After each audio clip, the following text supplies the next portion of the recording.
Assalamualaikum warahmatullahi wabarakatuh. Kami dari kelompok 9 akan mempresentasikan hasil diskusi kami tentang pendekatan teologis dan pendekatan filosofis dalam studi Islam yang beranggotakan saya Kumala Dewi Atmojo NIM 2419069.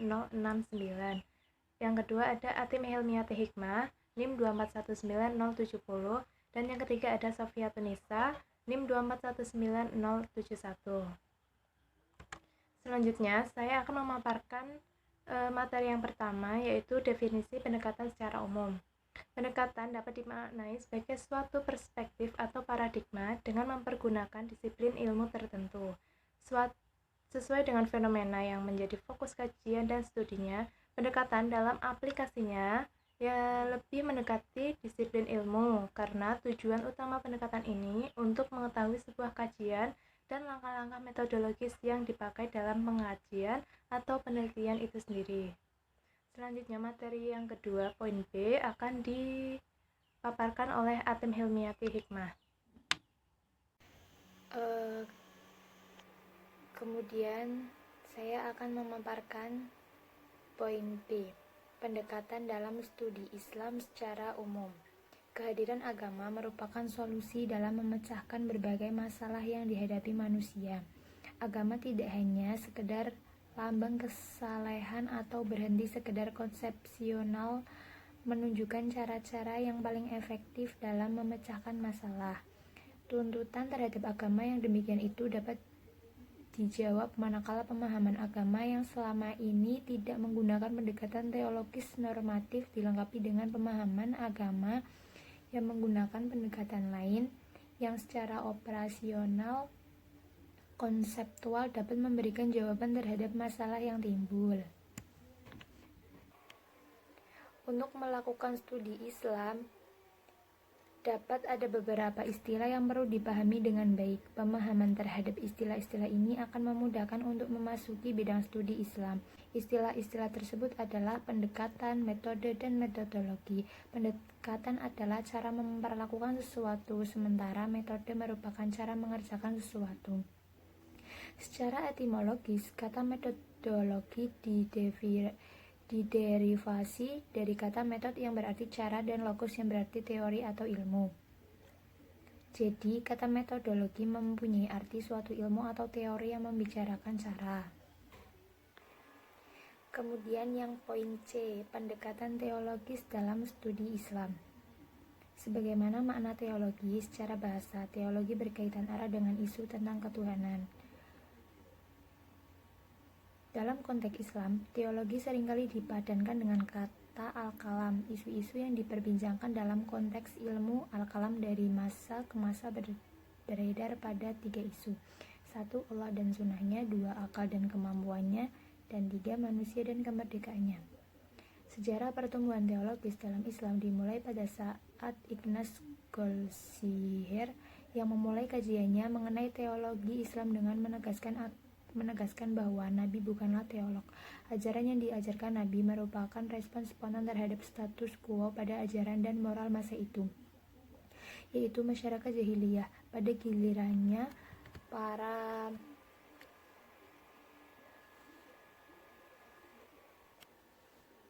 gilirannya, para ulamalah yang melakukan sistematisasi ajaran-ajaran dengan basis ucapan-ucapan Nabi, kemudian terbentuklah ajaran teologi.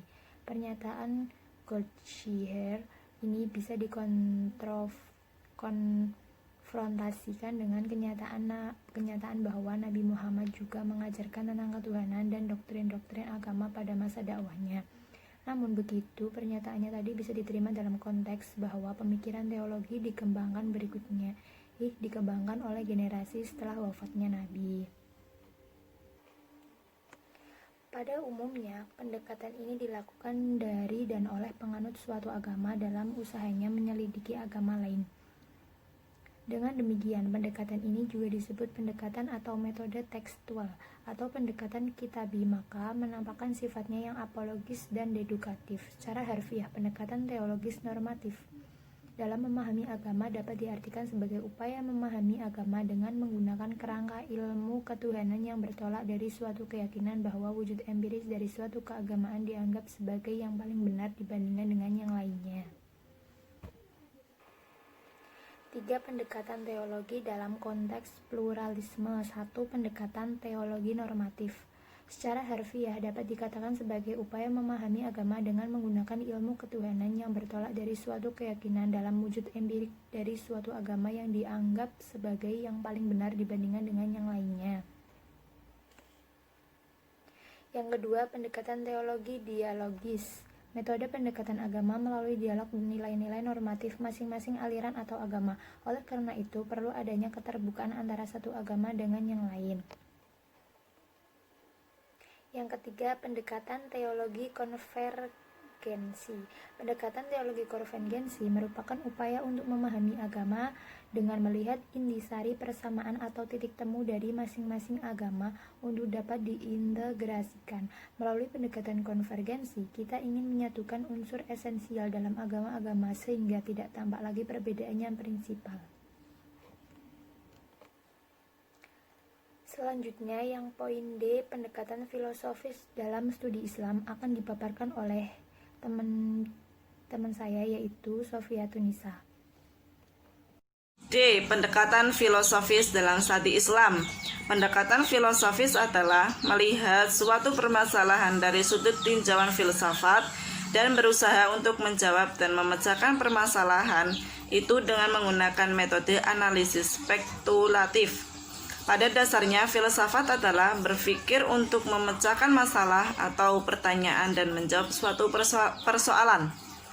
Namun demikian, tidak semua berpikir untuk memecahkan dan menjawab suatu permasalahan dapat disebut filsafat.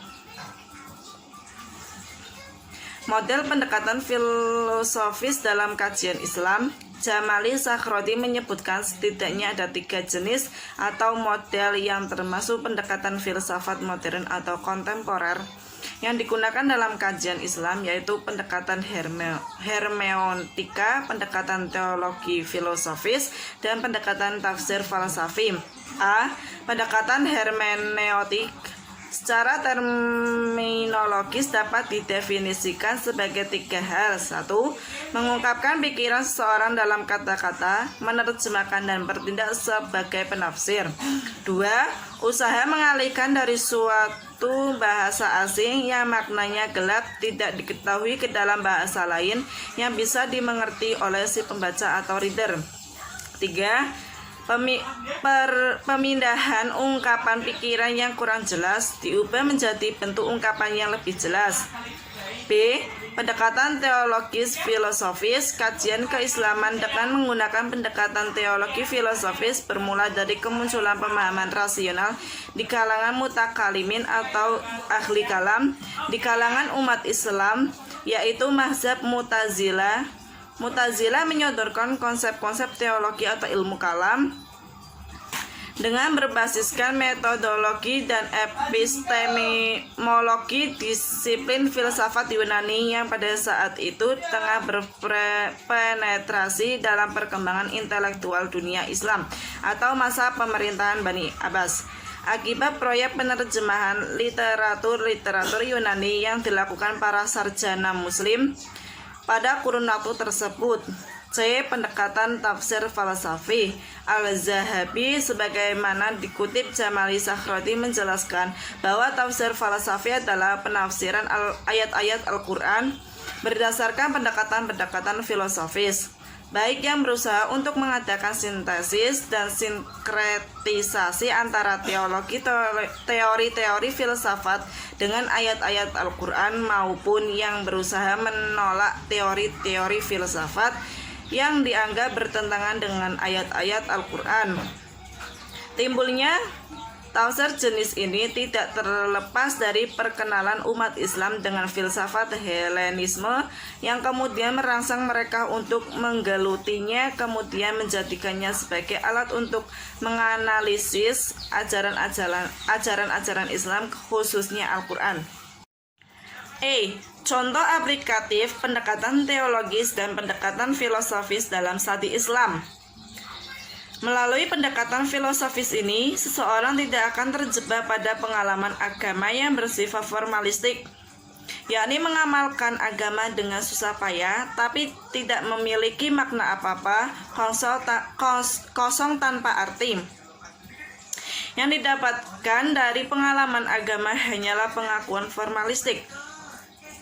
Misalnya sudah haji, sudah menunaikan rukun Islam kelima dan berhenti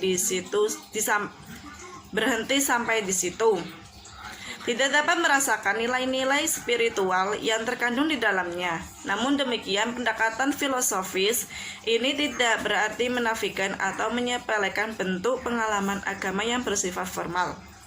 Dalam aplikasinya, pendekatan ini barangkali tidak menemui kendala yang cukup berarti ketika dipakai untuk melihat dimensi Islam normatif yang bersifat qotbi sebagaimana tersebut di atas. Persoalan baru muncul ketika pendekatan ini dihadapkan pada realitas ibadah umat Islam yang tidak tertulis secara eksplisit baik di dalam Al-Quran maupun hadis. Namun kehadirannya diakui dan bahkan diamalkan oleh komunitas muslim tertentu secara luas. Contoh yang paling nyata adalah adanya ritual tertentu dalam komunitas muslim yang sudah mentradisi secara turun-menurun seperti selamatan, tahlilan, atau kenduren yang bersifat qotbi sebagaimana tersebut di atas. Persoalan baru muncul ketika pendekatan ini dihadapkan pada realitas ibadah umat Islam yang tidak tertulis secara eksplisit baik di dalam Al-Quran maupun hadis. Namun kehadirannya diakui dan bahkan diamalkan oleh komunitas muslim tertentu secara luas. Contoh yang paling nyata adalah adanya ritual tertentu dalam komunitas muslim yang sudah mentradisi secara turun-menurun seperti selamatan, tahlilan, atau kenduren. Terima kasih. Saya akan membacakan kesimpulan dari diskusi kami. Yaitu kata pendekatan termasuk dalam konteks studi Islam. Pada umumnya secara bahasa dinamakan madkhal dalam bahasa Arab dan approach dalam bahasa Inggris. Pendekatan dapat dimaknai sebagai suatu perspektif atau paradigma dengan menggunakan disiplin ilmu tertentu sesuai dengan fenomena yang menjadi fokus kajian atau studinya. Pendekatan dalam studi Islam adalah suatu cara untuk memudahkan seseorang mengetahui dan mendalami Islam secara luas dan menyeluruh agar tidak muncul pola pikir yang dangkal. Bahwa studi Islam dengan pendekatan teologis normatif adalah studi terhadap aspek doktrinal normatif Islam dengan menggunakan kerangka dasar disiplin ilmu, ketuhanan atau teologi sebagai sebuah pendekatan studinya. Atau juga dapat dikatakan studi Islam dengan pendekatan teologis normatif merupakan studi terhadap ajaran Islam dipandang dari sudut normativitasnya dengan menggunakan kerangka disiplin keilmuan teologi, ilmu ketuhanan sebagai pendekatan studinya. Pendekatan filosofis adalah melihat sesuatu masalah dari sudut tinjauan filsafat dan berusaha untuk menjawab dan memecahkan permasalahan itu dengan menggunakan metode analisis spekulatif. Pada dasarnya, filsafat adalah berpikiran untuk memecahkan masalah atau pertanyaan dan menjawab suatu persoalan. Namun tidak demikian, semua berpikir untuk memecahkan dan menjawab suatu permasalahan dapat disebut filsafat. Sekian presentasi dari kami. Mohon maaf apabila banyak kekurangan. Wassalamualaikum warahmatullahi wabarakatuh.